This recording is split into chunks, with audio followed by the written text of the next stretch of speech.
There is a mansion on Fifth Avenue that no longer exists.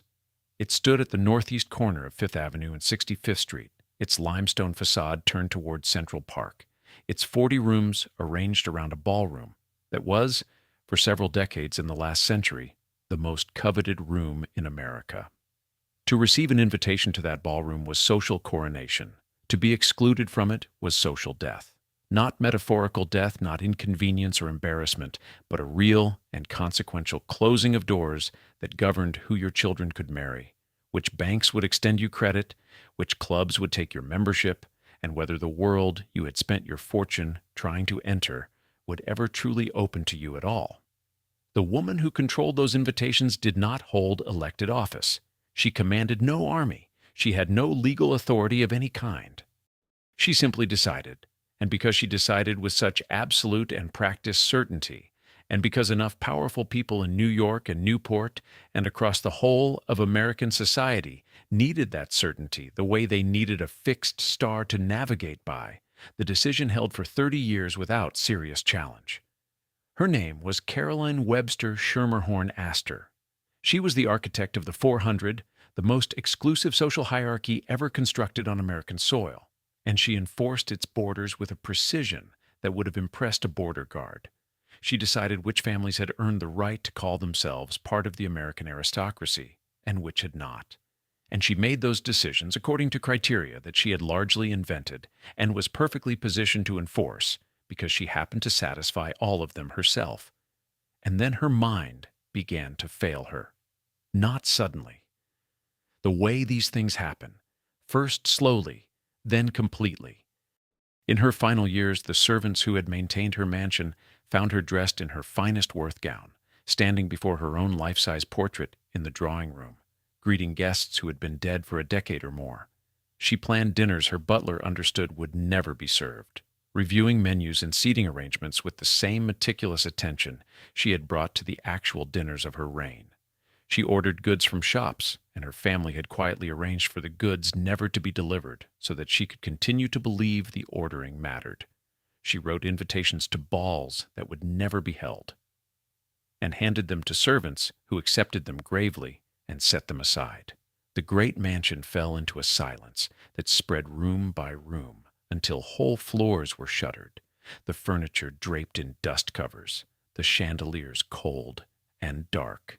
The only visitor she would admit, beyond her physician, was the daughter she had spent a lifetime trying to control. That daughter was named Carrie. She had entered the world on October 10, 1861, as the fourth of 5 children born to William and Caroline Astor, and she had been born into her mother's project before she was old enough to form an opinion about it. She was displayed in that project and managed by it, and occasionally deployed as one of its instruments. She had performed the single great act of rebellion that the historical record preserves, and she had won it. And then she had returned to the world that rebellion had briefly threatened to escape. She had outlived all 4 of her siblings. She had outlived her husband. She had outlived the era, the empire, and the woman who had built both. And when everything was over and the empire existed only in its architect's deteriorating memory, it was Carrie who was present at the final hour. This is the story of what it cost to build the most exclusive world in America from the inside, and of what it costs to be born into it, and live inside it, and stay inside it, even when the door was briefly brilliantly open.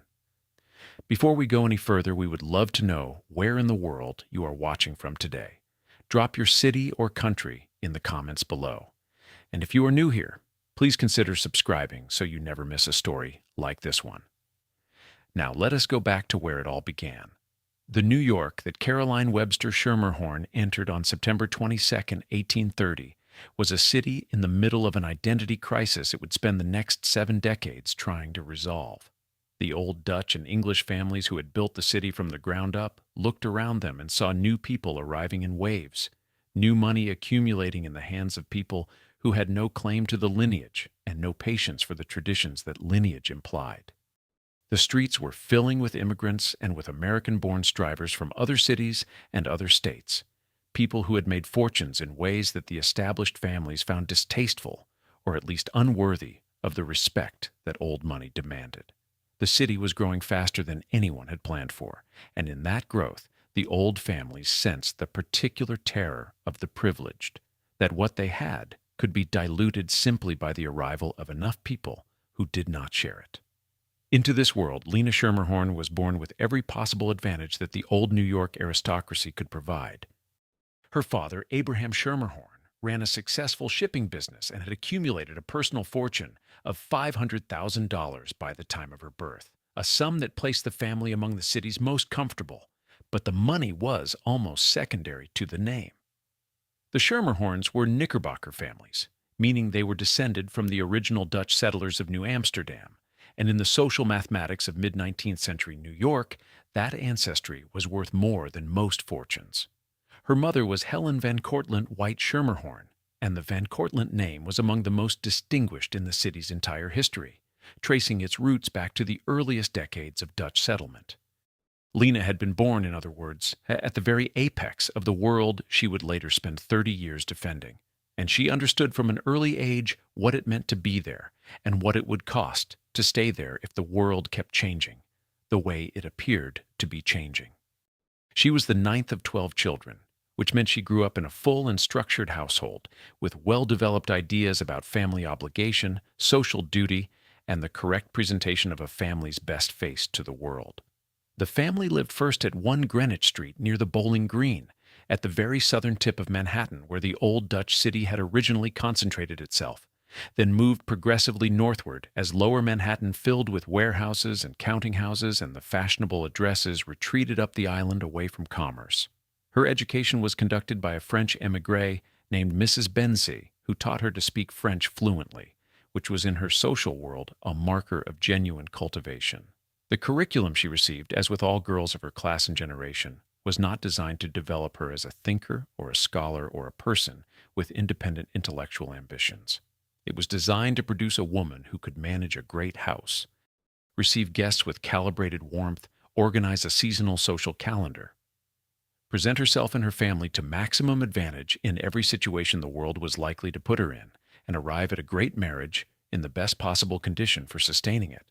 Lena absorbed all of this, and she did it without visible complaint, because she understood something that her teachers may not have fully grasped, that these skills in the right hands with the right application could be converted into a form of power. Not the obvious power of money or political office or military command. A different kind of power, more subtle and in some respects more durable. The power to decide what was acceptable and what was not, to define the terms of inclusion and exclusion for a class of people who desperately wanted to be told which was which. She was watching, even as a young woman, for the opportunity to exercise that power at scale. She found it when she married. On September 23, 1853, at Trinity Church in Manhattan, Lena Schermerhorn became Mrs. William Backhouse Astor, Jr. On paper, the match looked like an elevation in every dimension. The Astor fortune, built by William's grandfather John Jacob Astor, through 3 decades of fur trading and then enormously expanded through strategic investment in Manhattan real estate, was the largest private fortune in America, probably the largest private fortune in the Western Hemisphere at its peak. John Jacob had arrived in New York from the German town of Waldorf with essentially nothing and had built through intelligence and ruthlessness and extraordinary commercial instinct a position that no immigrant family had reached before him. His son, William Backhouse Astor Sr., had grown the fortune further through careful management of the real estate holdings, and had left his children in possession of wealth that compounded automatically through rents and property values, at a rate that made active management almost beside the point. But Lena had not been trained to measure a marriage in dollars, and she did not. She measured it in lineage, in the specific quality of deep-rootedness that distinguished families who had been building the city for generations from families who had merely accumulated the resources to buy their way into it recently. And by that measure, she understood with perfect clarity that she had not married up. She had married across at best, and perhaps slightly down. The Astors were 3 generations removed from a German immigrant with a fur trading operation, and no connection whatsoever to the Dutch and English families who had been building New York since the 1600s. Her husband's grandfather was a brilliant self-made man, which, in the Knickerbocker world of mid-century New York, was not a recommendation. It was an asterisk. The Schermerhorns and the Van Cortlandts had been here when the city was still a Dutch colony. The Astors had arrived when it was already an established American metropolis. She brought something to this marriage that the Astor fortune, for all its immensity, could not have purchased directly, and she intended to make full and deliberate use of it. What she brought was legitimacy, the specific social legitimacy that only 2 centuries of presence in one place could confer, and she understood from the wedding day forward that her role in the marriage was not to be ornamental, but to convert that legitimacy into something that would benefit the Astor name while simultaneously advancing her own ambitions for what the Astor name could become under her management. William Backhouse Astor Jr. cooperated in this project most effectively by removing himself from it as completely as possible.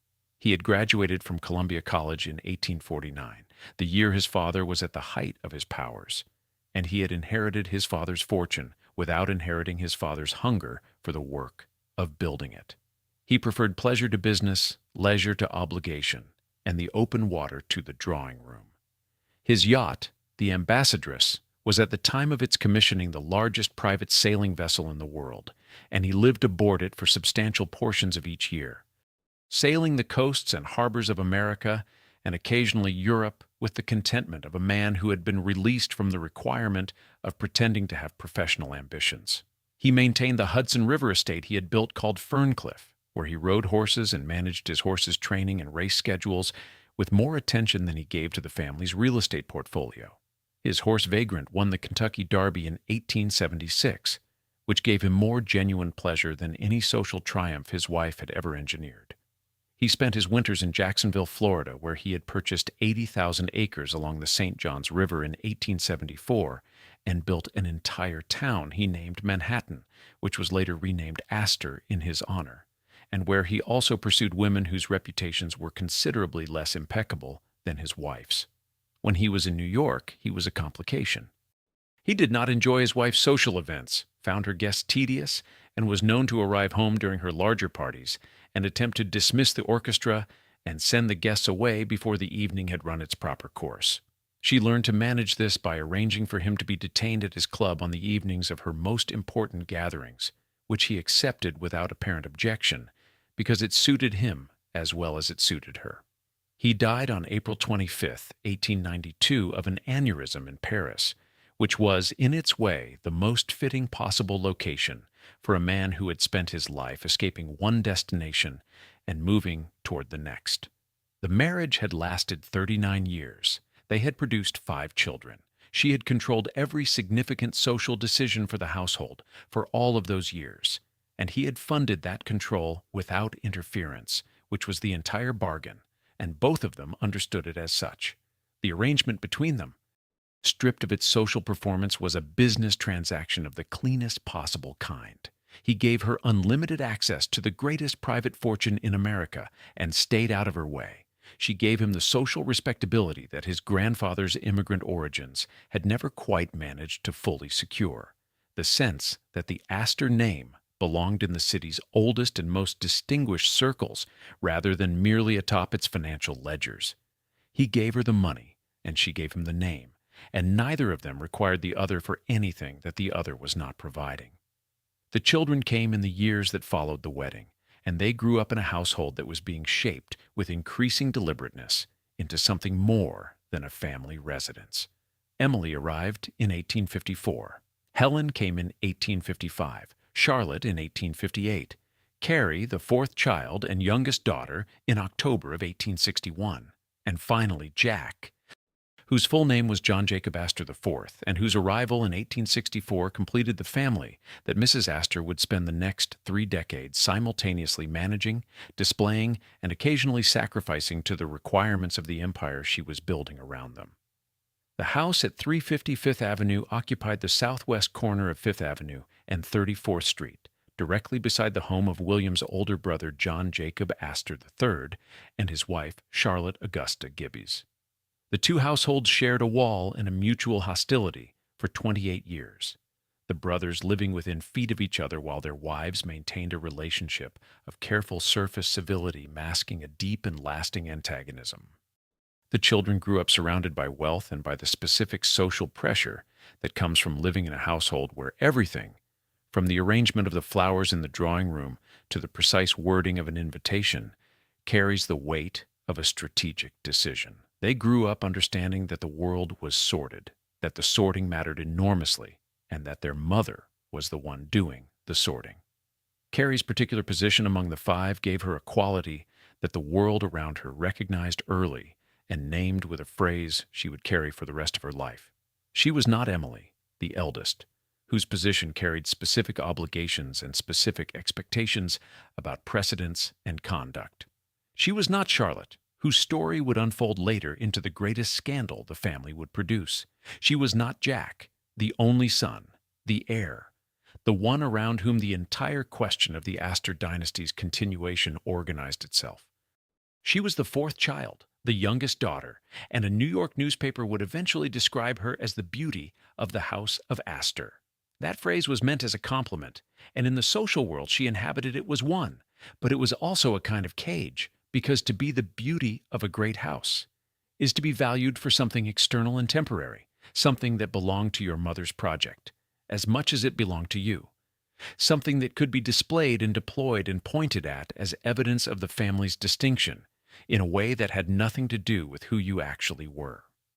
Her education was her mother's education repeated.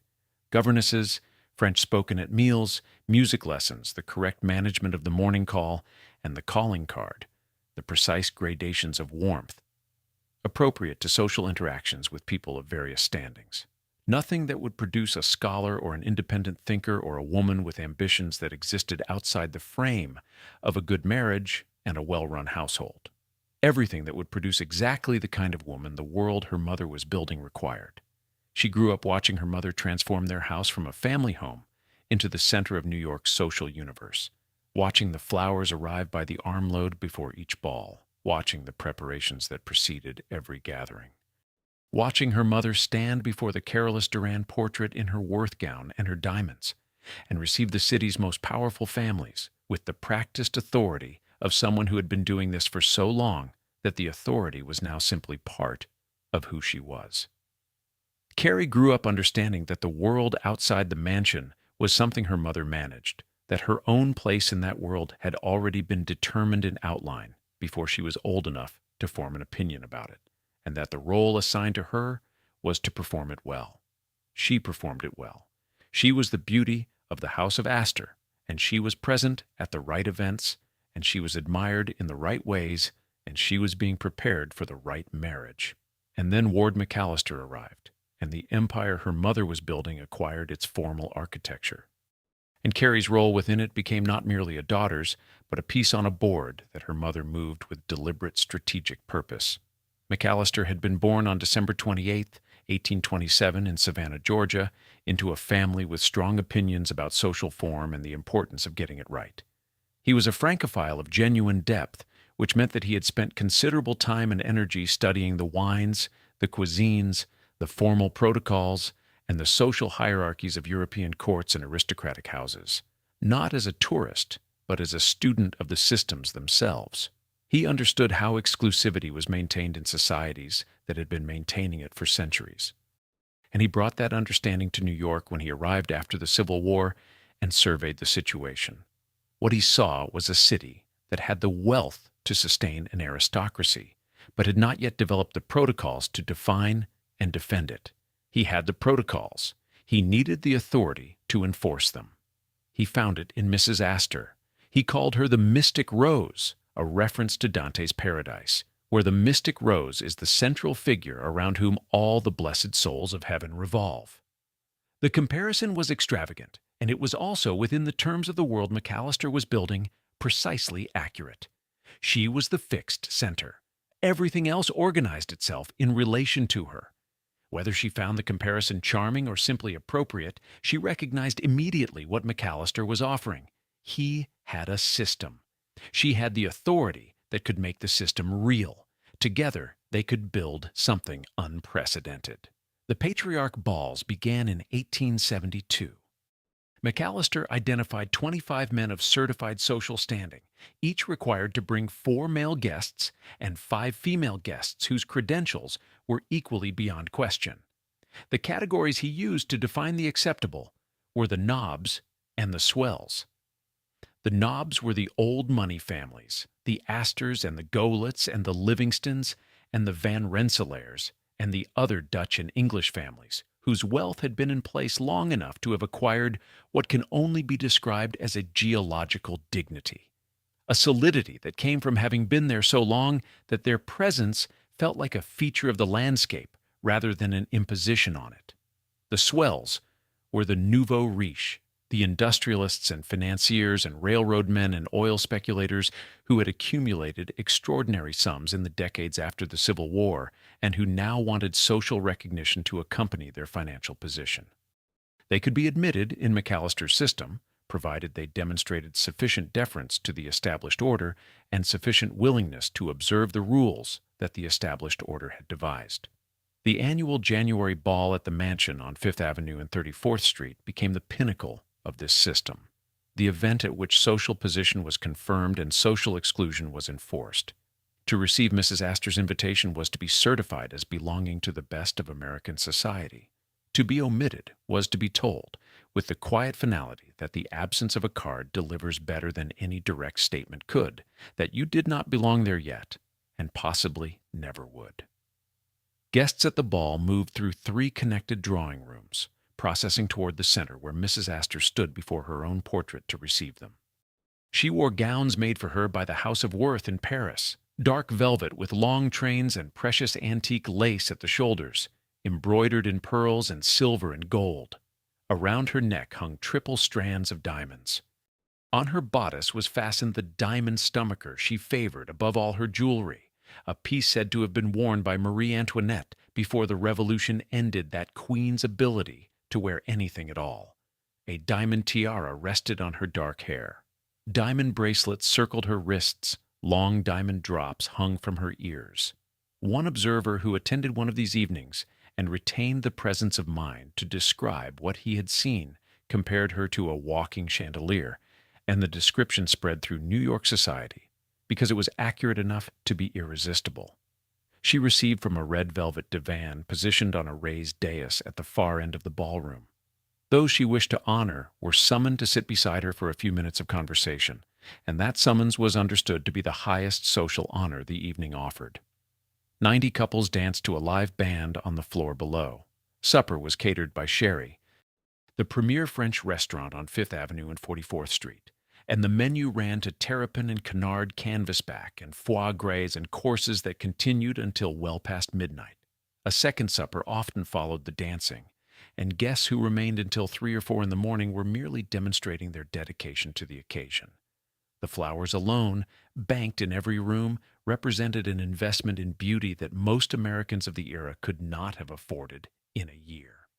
On February 16, 1892, McAllister provided the New York Times with what he described as the official, reliable, and only correct list of the 400.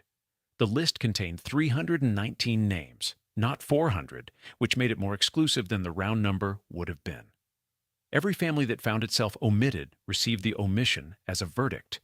The list consisted largely of bankers, lawyers, brokers, real estate men, and railroaders, with 1 newspaper editor, 1 publisher, 1 artist, and 2 architects. It included both knobs and swells, because by 1892, even McAllister had to acknowledge that the new money was too large and too present to exclude entirely. The Vanderbilts were on it. The exclusion the list implied was not merely social in the polite sense. Position in the 400 determined which marriages were negotiable, which clubs were accessible, which social connections could be maintained, and which were beyond reach. The stakes were real. Carrie had been born into this world before she was old enough to choose whether she wanted to. For all her formidable command over the social fates of New York's most powerful families, Mrs. Astor had a single point of vulnerability, and it wore her own name. The episode that exposed it occurred in 1883, when Alva Vanderbilt, the wife of William Kissam Vanderbilt, announced plans for a costume ball to celebrate the completion of her new mansion at 660 Fifth Avenue. Alva was among the most strategically minded women of her generation, possessed of a clear-eyed understanding of social power that genuinely rivaled Mrs. Astor's own.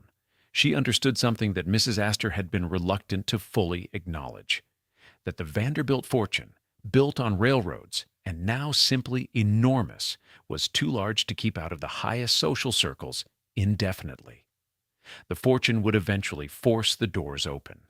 The only question was how and when and on whose terms.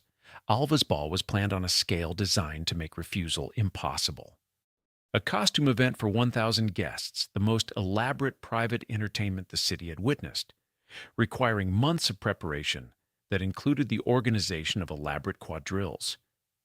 Formal dances performed by the most prominent young women of society. Among those who had been practicing one of these dances for weeks was Carrie Astor. She had been looking forward to the evening with the focused anticipation of a young woman who was being trained for precisely these kinds of performances and who had done the work required. Then Alva let it be known that Carrie had not been included in the invitation. The stated reason was technical and impeccable. Mrs. Astor had never formally called upon Alva Vanderbilt. The calling card in the social world that Mrs. Astor had spent years constructing and enforcing was the basic unit of recognition. To present your card at someone's door was to acknowledge their existence as a social equal. Mrs. Astor had not presented hers, which meant Alva could not, by the rules of the very game Mrs. Astor had invented, invite her family. The exclusion was technically perfect. Carrie had been rehearsing. She was not going to attend. The evidence of her distress reached her mother with the force of something more than a daughter's disappointment. It was a direct appeal from the person whose social position Mrs. Astor had been most carefully cultivating, the beauty of the House of Astor, the young woman whose standing in society was in some respects the most visible measure of the empire's success. Mrs. Astor faced a choice she had not anticipated being required to make. She chose her daughter. She sent her calling card to the Vanderbilt residence at 660 Fifth Avenue. Alva, who had been waiting for precisely this, immediately dispatched the invitation. Mrs. Astor attended the ball. She subsequently invited the Vanderbilts to her annual January gathering. The Vanderbilts entered the 400. The walls of old New York's exclusivity, which Mrs. Astor had enforced more rigorously than anyone else alive, were breached, and the breach had been forced by a daughter's tears over a dance she had practiced for and been denied. What this moment reveals is worth pausing over. Carrie's feelings had functioned as a diplomatic instrument in a negotiation she was never told was taking place. Her distress, her desire to dance, her anticipation of the evening had accomplished what no direct Vanderbilt approach could have achieved, because the approach was not direct. It came through a daughter who simply wanted to attend a party, but the daughter was never consulted about whether her feelings should serve this purpose. She simply felt them, and her mother deployed them, and the social landscape of New York was permanently altered as a result, and Carrie got to attend the ball. That was the exchange. Nobody asked her whether it seemed fair. In the early 1880s, while the social machine continued its elaborate seasonal performance, Carrie met a man she wanted to marry, and the fight for that marriage became the most consequential act she ever performed. His name was Marshall Orme Wilson. He had been born on June 20, 1860, in Nashville, Tennessee, the eldest surviving son of Richard Thornton Wilson Sr., a financier from Georgia who had served the Confederate cause as a commissary officer during the Civil War and rebuilt himself in the post-war economy through investment in American railways. The family had money and ambition and a gift for strategic positioning that would make them famous in New York and Newport as the Marrying Wilsons, a nickname earned through the extraordinary marriages the siblings accumulated. Orme's sister Grace would marry Cornelius Vanderbilt III. His sister Belle would marry Sir Michael Henry Herbert, the British ambassador to the United States during Theodore Roosevelt's presidency. His sister Mary would marry New York real estate heir Ogden Goelette, whose daughter would eventually marry the Duke of Roxburgh. His brother Richard would marry Marion Steedman Mason, granddaughter of a Rear Admiral of the United States Navy.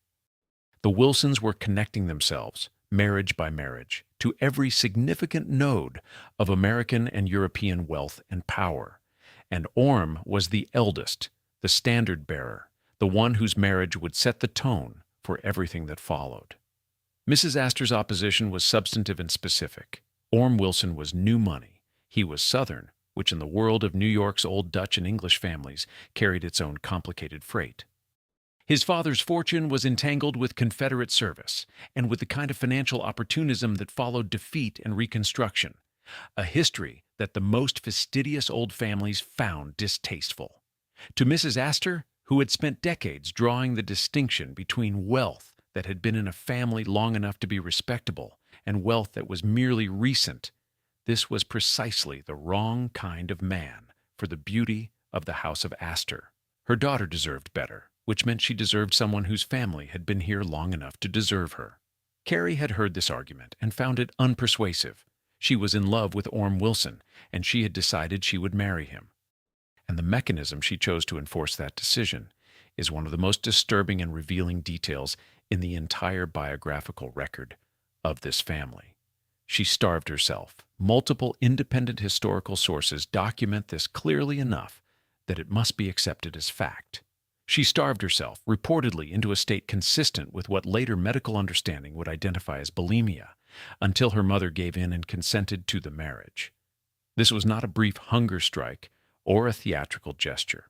It was a sustained act of self-destruction deployed as a negotiating weapon, a declaration made entirely through her own body that she was willing to damage herself permanently rather than yield the one thing she had decided she would not give up. The tactic worked. Mrs. Astor agreed. The wedding was held on November 18, 1884, at the Astor Mansion, and it was reported by the New York press as the social event of the season. A necklace given as a gift was reportedly valued at $75,000. Her father purchased the couple a home at 414 Fifth Avenue as a wedding gift, furnished by Orme's father. The newspapers covered the event with the thoroughness they reserved for occasions of genuine civic significance, describing the gowns, the flowers, the guests, the gifts, and the general magnificence of a gathering that announced to New York society that the Wilsons had arrived, with Astor endorsement, at the highest level. She had broken her mother's will with nothing but her own body, held against her own future. Having broken it, she took the man she loved back into the world her mother had built and established herself entirely within it. This is the detail that resists resolution, that refuses to simplify into either triumph or defeat. Carrie returned from her rebellion to become exactly what the project had been training her to be, a prominent New York hostess, a social figure of the first rank, a woman whose public life was organized around the same seasonal rhythms and the same social priorities that had structured her entire childhood.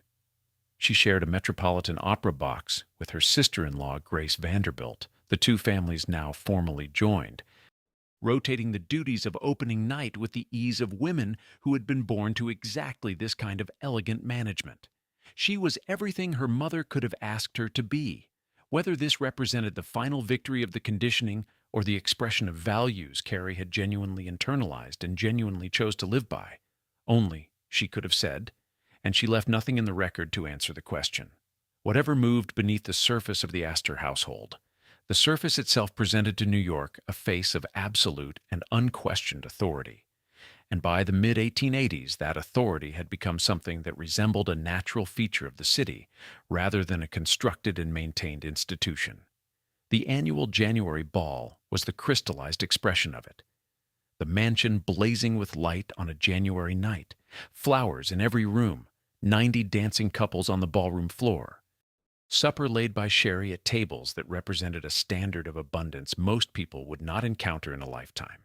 And at the center of it all, Mrs. Astor before her Carolus Duran portrait, the walking chandelier in her Worth gown, and her 3-strand diamond necklaces, and her diamond tiara, and the diamond stomacher that had reportedly graced Marie Antoinette, receiving from her red velvet divan those she chose to honor with a few minutes of proximity to the fixed star around whom American society organized itself.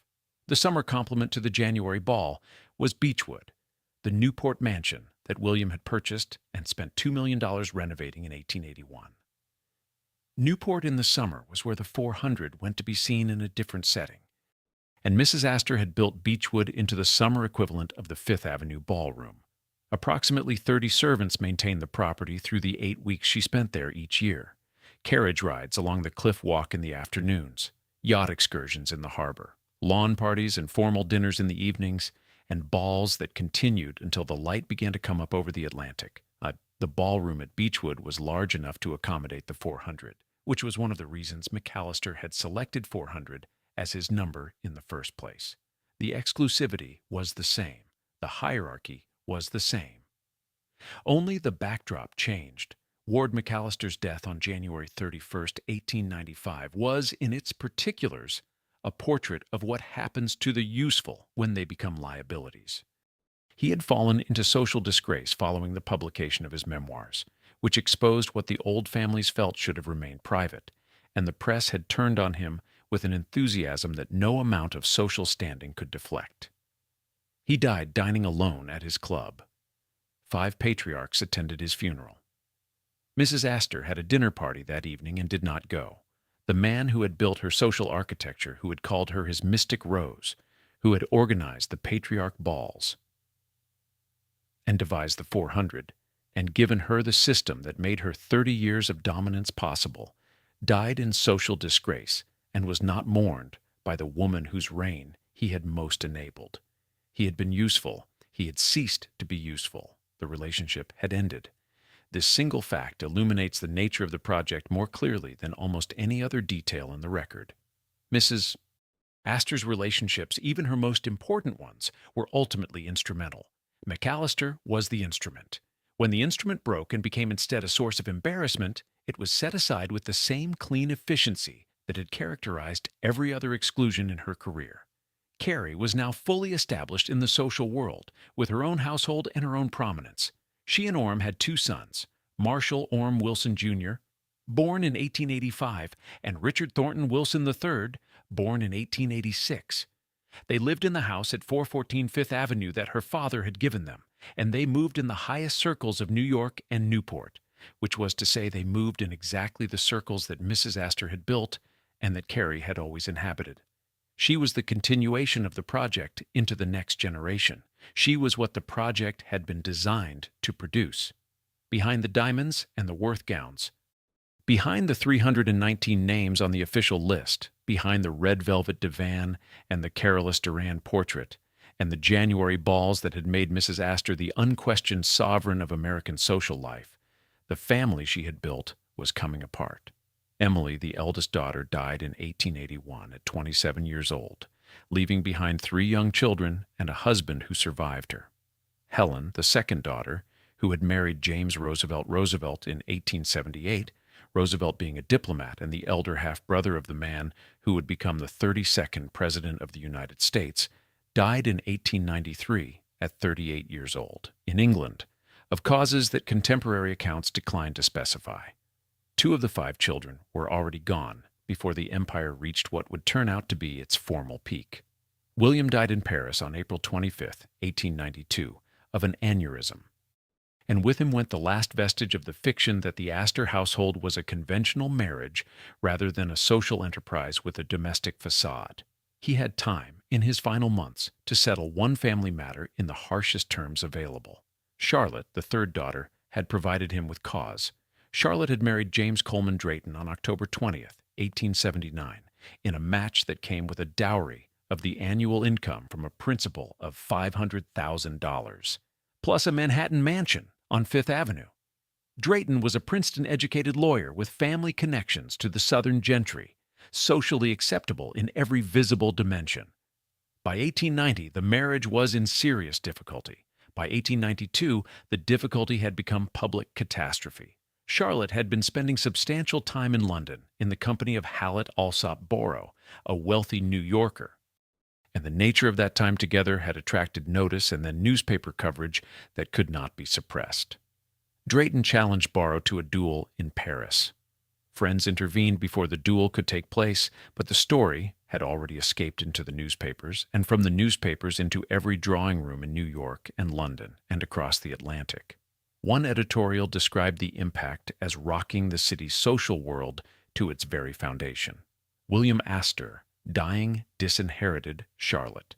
He left $850,000 in trust for her children, but nothing directly to her, a decision that announced clearly and publicly his verdict on her conduct.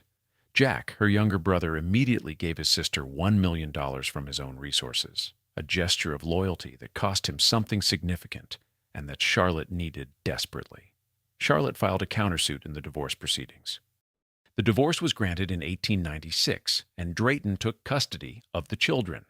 Mrs. Astor, who had publicly and repeatedly championed the sanctity of marriage, who had traveled to Paris in 1890 specifically to prevent her own niece from obtaining a divorce, who had built an entire social system on the premise that certain standards were non-negotiable, hosted a party in Newport in 1897 to welcome Charlotte back into society. The rules applied to everyone except, when it came to it, her own family. Charlotte later married George Ogilvy Haig, a whiskey heir whose brother Douglas would command the British forces on the Western Front during the First World War, and she died in France in 1920. The contradiction, Mrs. Astor had spent 30 years trying to make invisible had been written in permanent ink into her own family's history. She decided for the world. She could not decide for the people who shared her blood.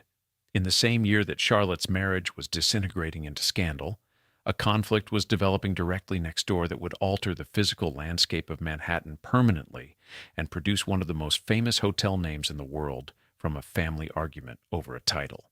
John Jacob Astor III. William's older brother and Mrs. Astor's neighbor for the entire length of their residence at 350 Fifth Avenue, died in 1890. His son, William Waldorf Astor, became the technical senior male of the American Astor family, and he believed with some justification from a strictly genealogical standpoint that this entitled his wife, Mamie, to be called simply Mrs. Astor, as his aunt had been called for decades. Mrs. Astor had a different view of the matter. She had been the Mrs. Astor for nearly 40 years. She had built everything that name represented in American social life. She was the more senior Mrs. Astor by every measure that mattered, by tenure, by achievement, and by the simple force of what she had constructed. She refused to yield the title or to revise her calling cards or to acknowledge in any way that the succession William Waldorf claimed was legitimate. William Waldorf's response was the most effective act of revenge in the history of New York real estate. He demolished the mansion that had stood next door to his aunt's home since 1862, the mansion where the Astor family had kept her as a neighbor against her will for 30 years, and he began construction on the Waldorf Hotel, a luxury establishment of considerable scale and elegance, on that very ground. It was designed to overshadow his aunt's home and to make her fashionable address something adjacent to a commercial district, which was exactly what it accomplished. The noise of construction was constant. The rising structure blocked light and transformed the neighborhood. Mrs. Astor is reported to have described the result as a glorified tavern next door. She held her position for a year. Jack persuaded her that a retreat was not a defeat if it was executed as an advance. She tore down her own house and built the Astoria Hotel at the same location. The two hotels, the Waldorf and the Astoria, owned by relatives who were not speaking to each other, were physically connected and eventually merged to become the Waldorf Astoria, which went on to be one of the most famous and storied hotel addresses in the history of American hospitality. The ground those buildings occupied is today the site of the Empire State Building. The entire sequence, from the naming dispute to the dueling hotels to the famous merger, had originated in an argument over whose calling cards should read Mrs. Astor. Mrs. Astor and Jack built a new double mansion at 840 and 841 Fifth Avenue, at the northeast corner of 5th and 65th Street, facing Central Park, designed by the architect Richard Morris Hunt, which was completed in 1896 and was the most imposing private double residence the city had yet produced. At the inaugural ball on February 3, 1896, Carrie led the cotillion in the new ballroom, while Jack's wife, Ava Lowell Willing, led from the other end, the daughter performing her ceremonial function in her mother's life, in the new space that the family's various battles had made necessary, as she had always performed it, with complete and practiced competence. Carrie and Orme commissioned their own new home during the same period. They acquired the lot at 3 East 64th Street in 1896, began construction in 1900, and completed the mansion in 1903, Warren and Wetmore designed it in the Beaux-Arts style that was transforming the blocks around Central Park into a neighborhood of extraordinary architectural ambition. The finished building ran to 40 rooms across 5 floors, with an Indiana limestone facade and a blue slate mansard roof, and a central entrance framed by a segmental arch. The interior included a 50-foot ballroom, a dining room designed in the Louis XVI style, and 12 bedrooms for the family and their guests. On January 21, 1904, Carrie hosted the first major gathering in the new house, with entertainment provided by the opera singers Lillian Nordica and Enrico Caruso, 2 of the most celebrated performers of the era. The guests came. The reviews, to the extent that a social occasion has reviews, were admiring.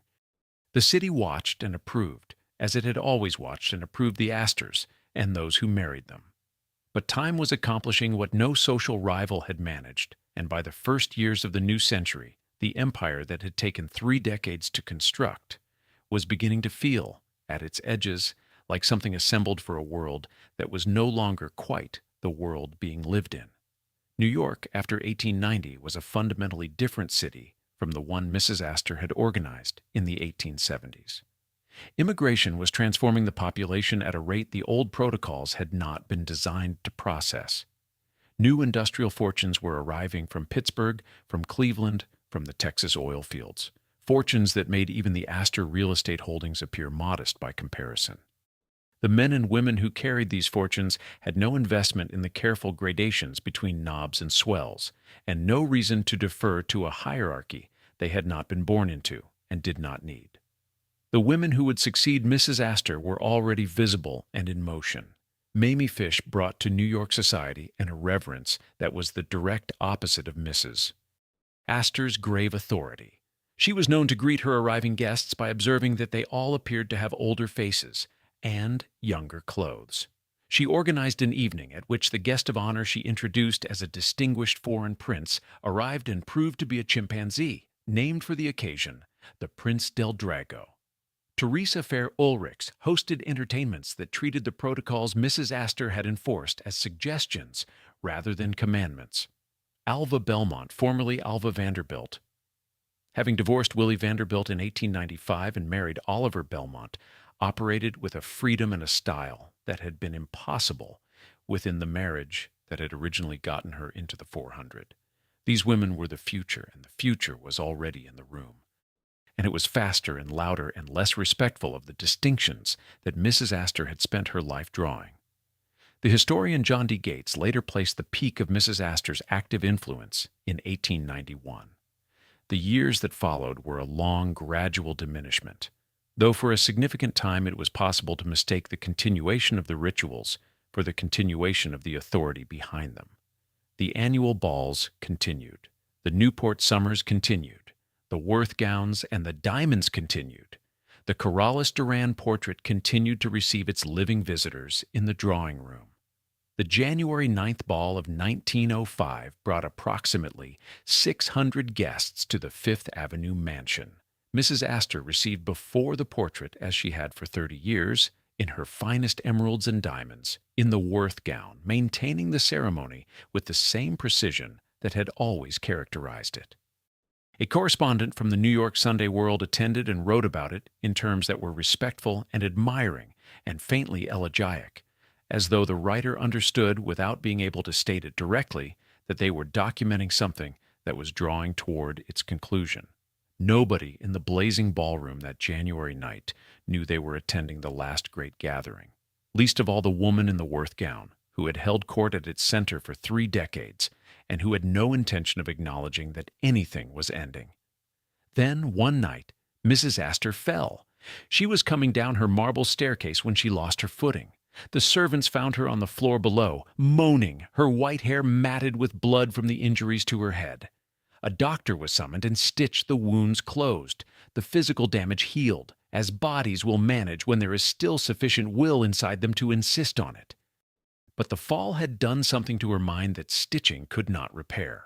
In 1906, what the newspapers and the society columns described with careful circumspection as a major nervous breakdown settled over the household on Fifth Avenue.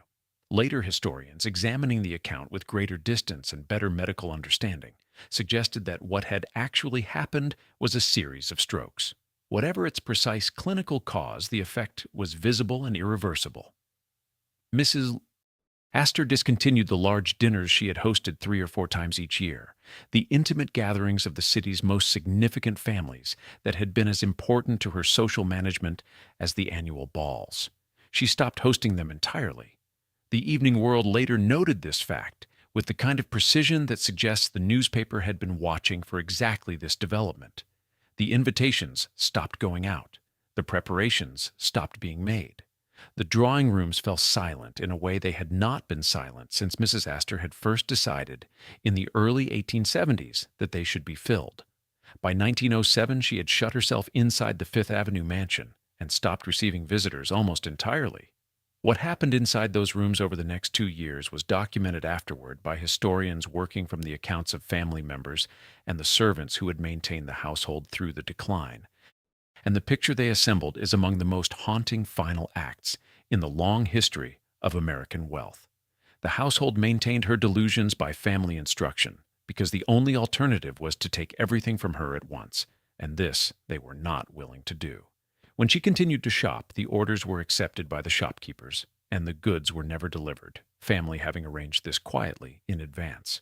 When she continued to plan parties, working through the menus and the flower arrangements and the seating arrangements with the same careful attention she had always brought to these preparations, and then writing the invitations in her familiar careful hand, the servants received the plans, nodded with appropriate gravity, and set them aside once she had moved on to the next preparation. She continued to ride in her carriage through Central Park each afternoon, and she nodded from the carriage window to the people who were not there, greeting imaginary acquaintances from the world of 30 years ago with the warmth and precision of a woman who had been managing social interactions at this level for her entire adult life.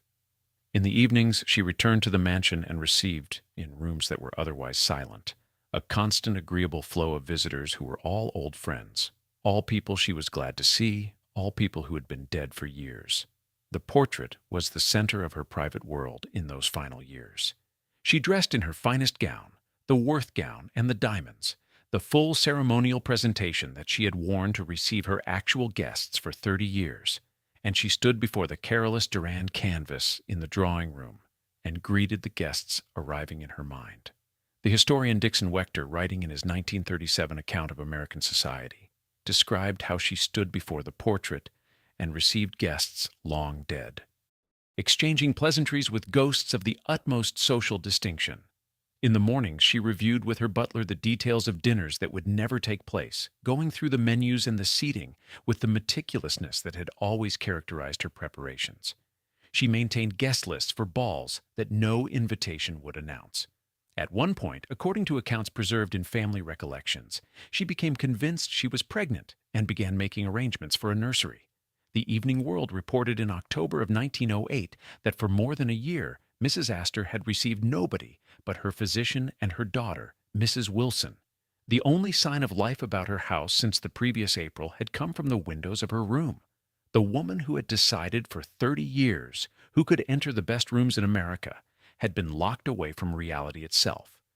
And the only real person she admitted to her world was the daughter she had spent so much of her life trying to manage and contain and shape into something useful. October 30th, 1908. Caroline Webster Schermerhorn Astor died at 78 years old, confined to her bed with heart palpitations in the mansion she had not willingly left in more than a year. Her son Jack and his wife Ava had been in the house through the long hours of her decline, present at the bedside. But when the final hour arrived, when the last of the many guests Mrs. Astor had received in her life came to collect her, the person in the room was Carrie, the daughter she had displayed and deployed and bargained with and trained and tried to hold, the daughter who had starved herself to escape one aspect of the life her mother had designed for her and then returned to live the rest of it, the only one who stayed until the end. The newspapers covered her death as a cultural event, which was precisely what it was. Tributes came from New York and London and across the Atlantic, acknowledging that something specific and irreplaceable had ended with her. She had not merely hosted parties, she had constructed and enforced for 30 years a social architecture that governed the ambitions and the self-understanding of an entire class of Americans. The clearest measure of what she had been was expressed in what it required to replace her. It took three women: Marion Graves Anthon Fish, Teresa Fair Ulrichs, Alva Belmont. All three working together in concert could approximate what she had done alone. That arithmetic was the most honest tribute the world she had built could offer her. The funeral was held at the Fifth Avenue mansion. She was buried in the Astor Mausoleum at Trinity Cemetery on West 153rd Street. 4 years later, in April of 1912, her son Jack boarded the Titanic at Southampton as its richest passenger, accompanied by his 18-year-old second wife, Madeline Talmadge Force, whom he had married in 1911 after divorcing Ava Lowell Willing in 1910. The ship struck an iceberg in the North Atlantic on the night of April 14th and sank before dawn on April 15th. Jack died in the water. He was 47 years old. Madeline survived, as did the child she was carrying, who was born that August and named John Jacob Astor VI. Mrs. Astor had not lived to see any of it. Whether this was a mercy is a question that does not have a clean answer. 6 years after her mother's death, Carrie commissioned a memorial. It was a cross erected in the small churchyard cemetery at the intersection of Broadway and Wall Street, where many of the most prominent early Americans are buried. It stood 39 feet tall. She had fought her mother with nothing but her own body for the right to marry the man she chose, and she had won that fight. And afterward, she had built the tallest monument in the graveyard for the woman who had tried to stop her. That detail cannot be made simple. It stands in the churchyard as evidence of the kind of love that survives enormous damage and cannot find any adequate expression except in something permanent and large enough to be seen. With her mother gone, Carrie Astor Wilson was free, for the first time in her life, to organize that life entirely according to her own priorities. And what she chose to do with that freedom looked, from the outside, remarkably similar to what she had always done. She continued as a prominent New York hostess. She maintained her Metropolitan Opera box, sharing the opening night duties with her sister-in-law Grace Vanderbilt, as she had for years. She was a member of the Colony Club and served as vice president of the New York Women's League for Animals and as a director of the Beekman Street Hospital, and donated to the Merchant Marine Library Service. She was present, useful, and respected in the social world she had inhabited from birth. She had been trained toward this, and she had chosen it. And at this distance, it is impossible to say with any confidence how much of one of those things that was, and how much was the other. Her sons grew. Marshall Orme Wilson Jr. the elder was appointed United States Ambassador to Haiti by President Franklin D. Roosevelt in 1944, a diplomatic posting that carried its own historical footnote. The half-brother of Franklin's father had been married to Carrie's sister Helen, which made the connection between the Wilson family and the Roosevelt family something that ran back 2 generations. Richard Thornton Wilson III became a prominent art collector and benefactor, donating more than 500 pieces of European ceramics and porcelains to the Metropolitan Museum of Art, an act of cultural philanthropy that would have pleased his grandmother, who had organized her entire life around the proposition that the right families were defined by the refinement of their tastes. The portrait of Mrs. Astor by Carolus Duran, the one she had stood before to receive her living guests, and then stood before in her final years to receive her ghosts, also found its way to the Metropolitan Museum. It hangs there today. The siblings died in the order that age and circumstance determined. Charlotte died in France in 1920, having spent the second half of her life in the relative obscurity of a second marriage to a respectable whiskey heir in a country that had not witnessed her scandal. Jack had died on the Titanic in 1912, the richest man aboard the most famous shipwreck in history. Helen had died in England in 1893, at 38, of causes the historical record has not recovered. Emily had died in New York in 1881, at 27, the first to go, and the one Carrie had perhaps never had the chance to know well. One by one they departed, and Carrie remained, the last of the 5, the last survivor of the generation that had inhabited the most elaborately constructed social world in American history. Orme died on April 1st, 1926, in New York City. Trinity Church sang him out with the hymn Nearer My God to Thee, and he was buried at Woodlawn Cemetery in the Bronx. He left Carrie the mansion and its contents. The sons received the rest of the estate. She had 22 more years. Those years passed in the way that years pass for people who have outlived their own era, but have not been granted the mercy of being done with living. She moved through the seasons and through the decades, through the Great War and the 1920s and the Depression and the Second World War, through changes in New York and in America and in the world that would have been entirely incomprehensible to the woman who had stood on her divan in 1880 and decided, with absolute confidence, who belonged and who did not. Carrie Astor Wilson was present for all of it, growing older in the house on 64th Street, on the street she had chosen when she was still young enough to choose. She died on September 13, 1948, at the home of her son Richard at 1 Sutton Place. She was 86 years old. She was the last surviving child of William Backhouse Astor, Jr. and Caroline Schermerhorn Astor. Her funeral was held at Trinity Church, where her parents had been married 95 years before, and she was buried alongside Orme at Woodlawn Cemetery in the Bronx. Her mansion at 3 East 64th Street was sold after her death to the government of India for $500,000 to house their diplomatic staff in New York. The house became a consulate. The country that bought it had not yet existed as an independent nation when Mrs. Astor held her first patriarch ball. What remains of it all is a question that deserves more than a moment.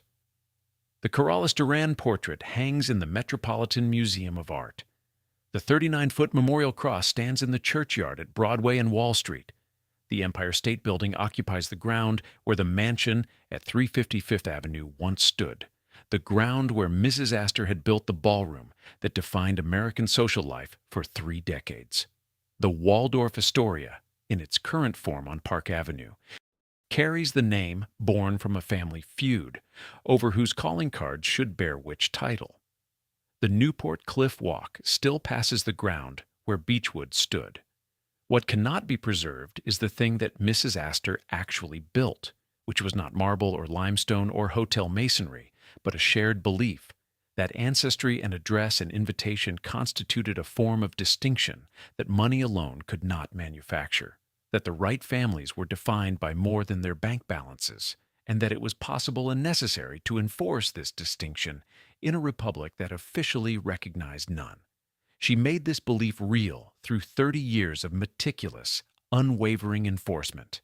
It worked for as long as enough people needed it to work, wanted the clarity of a settled hierarchy, wanted to know who was in and who was out, and to have someone willing to say so in public without equivocation. But it could not hold. The money was too large and arrived too fast, and came from too many directions that the old protocols had never anticipated. The world moved on, as worlds do, without waiting for the hierarchy to catch up. Mrs. Astor built a wall around the best room in America and spent her life deciding who could enter it. In the end, the only person who walked through the door of her last room was the daughter she had tried for so long to hold. And that daughter, who had fought her with nothing but her own body, and won, who had returned to the cage and lived inside it without apparent complaint for 60 years, who had built a 39-foot stone in the graveyard to mark her mother's passing, who had outlived every sibling and every season and every rival and every era that her mother's world had produced, did not leave behind an empire or a hotel or a famous name that echoes down the generations. She left 2 sons who gave ceramics to a museum and served their country in modest ways. She left a house that became a consulate. She left 86 years lived exactly as the world she was born into had asked her to live them, with one extraordinary exception, made with nothing but her own body, an exception she spent the rest of her life living quietly in the long shadow of. The stone is still there. The portrait is still there. The world they came from is not. If you found this story worth your time, please leave a like and subscribe so you never miss another one. These lives are worth remembering.